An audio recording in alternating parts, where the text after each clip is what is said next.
Most people think haunted places look abandoned. Broken windows, creepy forests, rotten walls. But the scariest places look completely normal. That's what Ethan thought when he moved into apartment 307. A cheap apartment, quiet neighborhood, old building, nothing unusual at first. But 3 nights later, he realized something horrifying. The apartment across from his had a tenant that the landlord claimed never existed. Ethan had moved from Chicago after losing his job. His relationship was gone. His savings were disappearing. And honestly, he just needed somewhere cheap. The building was located on the edge of a quiet town in northern England. Rain almost every night. Noisy pipes. Weak internet. But the rent was unbelievably low. Too low. The landlord, Mr. Vance, barely spoke during the tour. He avoided eye contact, kept checking the hallway behind Ethan. And before leaving, he said something strange. "Whatever happens, ignore the woman in 306. Ethan laughed. He thought it was a joke. Mr. Vance didn't laugh back. The first night was quiet. Too quiet. Ethan unpacked his clothes, set up his laptop, ordered cheap takeout. Around midnight, he heard footsteps. Slow, soft, dragging across the hallway. He looked through the peephole. A woman stood outside apartment 306. Long black hair, white nightgown, bare feet. She wasn't moving, just standing there, facing the wall. Ethan watched for nearly 2 minutes. Then suddenly, her head slowly turned, directly toward his door. Even through the peephole, he felt like she was staring directly into his eyes. Ethan quickly stepped away from the door. His heart was racing. "Relax," he whispered. "She's just another tenant." But something felt wrong. The hallway became silent again. No footsteps. No doors closing. Nothing. 10 minutes later, he checked again. The hallway was empty. The next morning, Ethan mentioned the woman to Mr. Vance. The old man froze. "What woman?" "The woman in 306. Mr. Vance's face slowly lost color. Then he quietly said, "Apartment 306 has been empty for 9 years." Ethan thought maybe the landlord was lying, or maybe senile. But that night, he heard the footsteps again, this time closer. Step, drag, step, drag. He checked the peephole. The woman was standing directly outside his apartment, her face hidden behind wet black hair, head tilted unnaturally. Then, very slowly, she lifted one finger and pointed toward the end of the hallway, toward apartment 306. The lights flickered, and suddenly, she disappeared. No footsteps, no sound, gone. Ethan didn't sleep. At 3:14 a.m., he finally opened his door. The hallway smelled damp, like wet concrete and mold. Apartment 306 stood slightly open, a thin line of darkness visible inside. Ethan slowly approached. Every step echoed. The air became colder. He pushed the door open. The apartment was empty. No furniture, no lights, no sound, except one thing. On the wall, someone had written the same sentence hundreds of times. "Don't let her see you sleep." Ethan backed away in panic. His flashlight shook violently. Then he heard breathing, not his own, slow breathing, from somewhere behind him. He turned.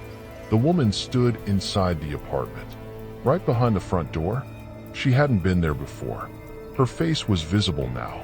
Pale skin, sunken eyes, lips stretched into a tiny smile. And her voice was barely human. "She watches people when they sleep." Ethan stumbled backward. "Who?" The woman's smile vanished. Then she whispered, "She lives inside dreams." The lights exploded. Darkness swallowed the room. Ethan ran back to his apartment, locked every door, every window. He didn't care if it sounded insane. Something was wrong in this building.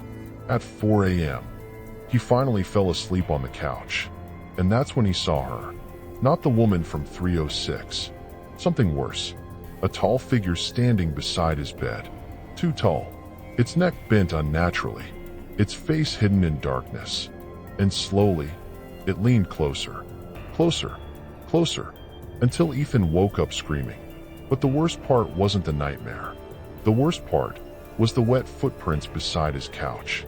The next morning, Ethan searched online for the building. Most results were old forum posts, deleted articles, rumors. But one story appeared again and again.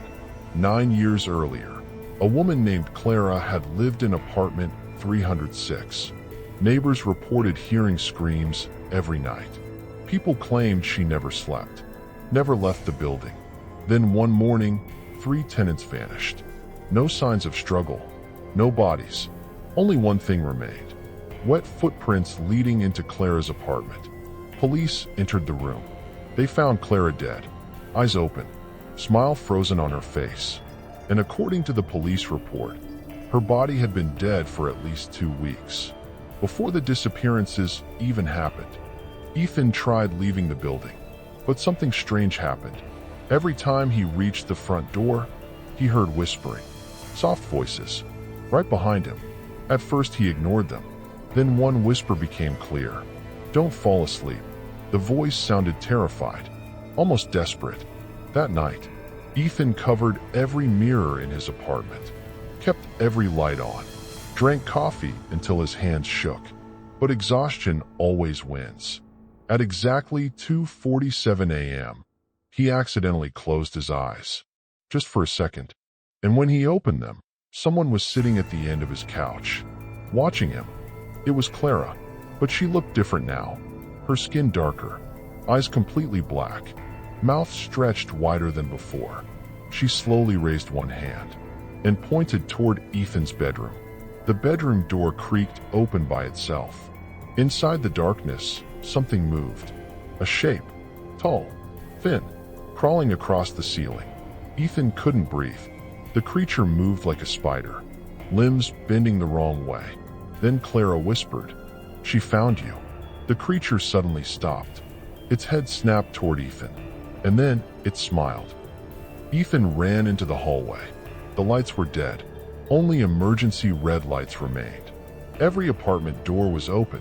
Inside each room, people were sleeping, completely motionless. An old woman, a teenager, a man in a business suit, all asleep. And standing beside every sleeping person was the same tall creature, watching, waiting. Ethan realized something horrifying. The creature didn't kill people immediately. It watched them first, night after night, until eventually, people stopped waking up.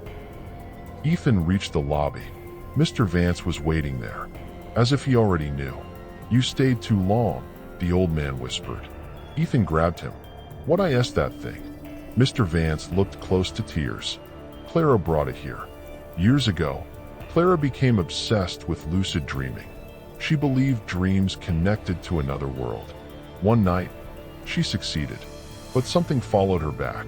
At first it only appeared inside dreams. Then people started dying in their sleep. One by one, Mr. Vance tried warning tenants. Most didn't believe him. "They always fall asleep eventually," he said. Then he looked directly at Ethan. "And once it sees your face, it never stops watching." The building suddenly shook. Somewhere upstairs, someone screamed. Then silence. Mr. Vance grabbed Ethan's arm. "There's only one way to survive." "What?" "You must never sleep inside the building again." Ethan stared at him. "That's impossible." Mr. Vance nodded slowly. "I know." Then the old man handed Ethan a rusted key. "Basement maintenance room. It can't enter there." "Not completely." Ethan rushed downstairs. The basement smelled ancient. Rotten pipes, wet cement, darkness. He locked himself inside the maintenance room. For the first time in hours, he felt safe. Then he noticed something scratched into the metal wall. Hundreds of names. And every single name was crossed out. Except one. Ethan Cole. Ethan's hands trembled. Someone had written his name there before he ever arrived. That's when he understood. This wasn't random. The building had chosen him. Then the whispering started again, this time from inside the walls. Soft voices, crying, begging, "Don't let it see you sleeping." Ethan covered his ears. But another voice cut through the others. "Clara, you can still leave." Ethan looked around. She stood at the end of the room, paler than ever, almost transparent. "Why are you helping me?" he asked. Tears formed in Clara's black eyes. "Because I was the first." Then she whispered something terrifying. "The creature isn't hunting people. It's hunting dreamers." Clara explained everything. The creature fed on consciousness. Not flesh, not blood, dreams. People who imagine deeply. People with vivid nightmares. Creative minds. Lonely minds. The creature entered through dreams, then slowly attached itself to the victim. Watching, learning, waiting. Eventually, it replaced them. Ethan suddenly remembered something. Ever since childhood, he'd suffered from extremely vivid nightmares. The same nightmare, again and again. A tall figure watching him sleep. His stomach dropped.